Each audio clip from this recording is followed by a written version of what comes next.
Flash në Top Albania Radio. Informacionet kryesore të ditës. Përshëndetje, këto janë lajmet e orës 16. Përshëndetje.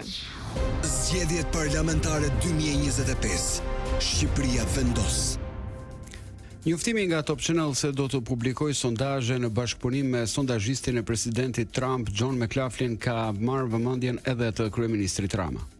Sondazhisti Donald Trumpit pash që është kontaktuar dhe kontraktuar nga Top Channel. E ka sjell Latifi? Kush e ka sjell? Nuk e di, nuk ka pikë rëndësie, po di që duke qenë se kam qenë ndjekës shumë i vëmendshëm i fushatës amerikane, ai është një super sondazhist sepse dilte edhe i binte ndesh sondazheve në përgjithësi që jepnin Kamalën përpara ose që jepnin Trumpin mbrapa, ngushtësisht etj dhe i doli fjalë.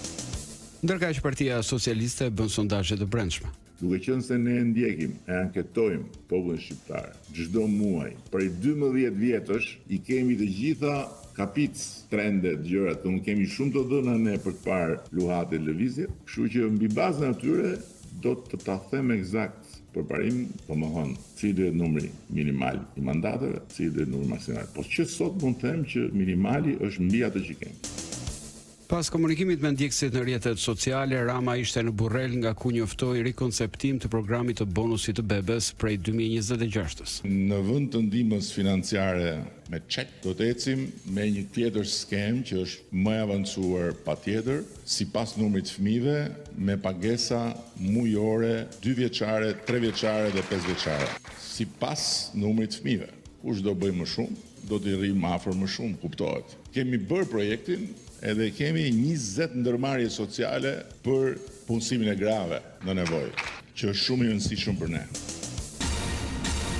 Për Sali Berishën në zgjedhjet e lira, sondazhet e tyre nxjerrin Partinë Demokratike fituese. Sipas manipulimeve që ka, dhe ai beson gënjeshtrat dhe manipulimet e tyre. Sondazhet tona tregojnë se në zgjedhjet të lira, fitimtar absolut është Partia Demokratike dhe në zgjedhjet të lira, Partia e Krimit kthehet në 92-shin.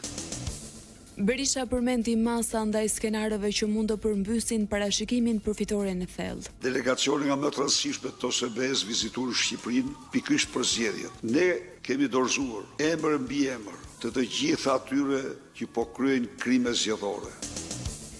Në daljen për mediat, Berisha u fokusua te ekonomia. Tatimi mbi pagat për ne do të jetë 10%. 3 muajt e parë të qeverisë së Partisë Demokratike, pagat e të gjithë rrogtarëve shqiptar, të cilat tatohen me fitimin mbi pagën, do të rriten 13%. Taksa e transferimit të pronës nga 15% në sistemin e plaçkitjes do të zbresë në 2% në sistemin e lirisë ekonomike. Taksa e strehimit social është 3%, shfuqizohet.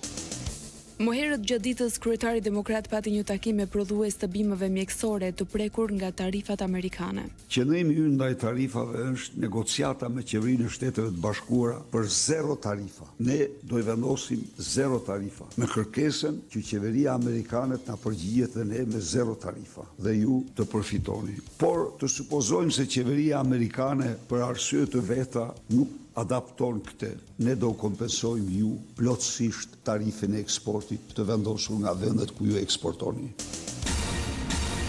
Adriatik Lapa i koalicionit Lëvizja Shqipëria Bëhet në një takim me qytetarët në Elbasan është shprehur se parashikojnë hapjen e Bankës Kombëtare Agrare. Sa nga ju janë të shpintar të këtyre kredive të mikrokreditet e këto fajtet e ligjëruara, që merr 5.000 euro dhe kthen pastaj nga 20.000, me interesa nga 30, 40 edhe 50%. Çfarë do të bëjmë për këtë? Do ta zhbëjmë të skem, do ta hapim Bankën Kombëtare Agrare. Do të ketë si objekt të saj një financim deri në 100 milion euro në vit për të gjithë fermerët, blegtorët, peshkatarët dhe bletëricit e Shqipërisë. Qëllimi i bankës do të jetë financimi juaj, jo fitimi i shtetit. Lajmet në internet në adresën www.topalbaniaradio.com. Akuza se ngacmoi seksualisht 2 nxënëse të mitura pra nga një mësuesi në Prenjas, 55 vjeçari u kap teksa tentonte të largohej nga Shqipëria përmes aeroportit të Rinasit. Agjencia Kombëtare e Arsimit Parauniversitar e shkarkoi nga detyra arsimtarin Fatmir Hoxha. Lajme nga rajoni. Parlamenti të Kosovës i dështoi edhe prova e dytë me udhëzim të presidentes Vjosa Osmani, ku vendi vazhdoi seancën e konstituimit që u ndërpre më 15 prill, por edhe kësaj radhe u ndërpre e do të rinisë më 19 prill. Kryesuesi Avni Dehari ftoi për konsult përfaqësuesit e partive politike, por më pas tha se nuk kishte konsensus dhe nuk e vijoi seancën. Partitë opozitare, PDK, LDK dhe AK fajsuan LVV-n se me ndërprerjen e seancave po tenton të blej kohë për pazare politike, se sipas tyre subjekti Albin Kurtit nuk i ka votat për të zgjedhur kryeparlamentarin e as qeverinë. Këto parti insistojnë se anëtarët e kabinetit qeverisës që dhanë dorëheqje për të betuar si deputet nuk mund të vazhdojnë punën në ekzekutiv. Kurti e cilëson të pa kuptim të kërkesën për dorëheqje. Sulmi i Banjskës në shtator të vitit 2023 në gjykatën e Prishtinës, avokati i familjes së rreshterit Bunjaku, i cili mbeti i vrarë, kërkoi burgim të përjetshëm për të akuzuarit 3 serb, më herët Vladimir Tolić, Blagoje Spasojević e Dušan Maksimović u deklaruan të pafajshëm. Lajme nga bota. Në një letër mbi politikat e emigracionit dhe që u dërgua udhëheqësve të vendeve të Bashkimit Evropian përpara samitit të muajit të kaluar, Ursula von der Leyen premtonte që së shpejti të paraqiste një listë të parë të BE-s me vendet e sigurta të origjinës. Kjo ndodhi e zyrtaria e lartë e mbajti premtimin e bërë. Tashmë, Komisioni Evropian propozoi një listë të parë të Bashkimit Evropian të vendeve të sigurta të origjinës, që janë Kosova, Bangladeshi, Kolumbia, Egjipti, India, Maroku si dhe Tunisia. Aty u ushtohen edhe vendet kandidate për në Bashkimin Evropian.